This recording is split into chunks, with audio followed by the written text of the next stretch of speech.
When I was about, I think, 10 or 11 years old, I subscribed to a service that would send me a series of trading cards every month. Each one of them had a different kind of airplane on it from World War II.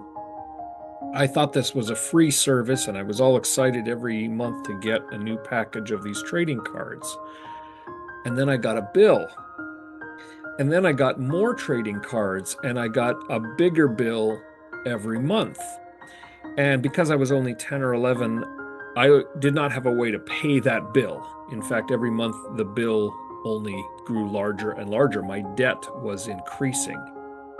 This is, of course, a very simple example, but it illustrates what the Catechism has already said, that we owe a debt to God's justice, not only that we cannot pay, but it's a debt that expands each and every day. So the question becomes, who can pay this debt? And Lord's Day 6 of the Catechism answers that by telling us that there are two requirements for the person who will pay this debt. The first is this person has to be a human being.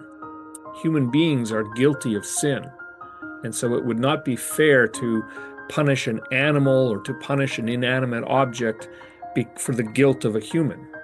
So a human being must be punished. At the same time, no human being is capable of bearing the penalty of sin. Any ordinary human being would be crushed under the weight of God's justice and his anger. All the good work in the world, all the hard work, all the effort cannot pay the debt that we owe.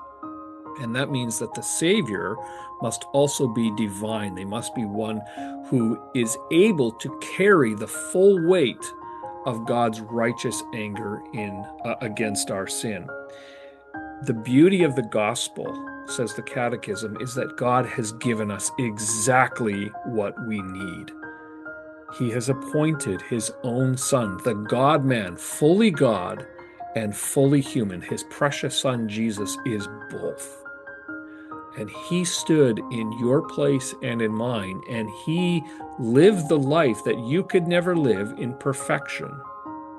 But he also died the death that you deserve, so that all of your sin might be forever taken away from you, and so that you might get credit for the life that Jesus lived. That is the precious gift of the gospel and the comfort of the gospel.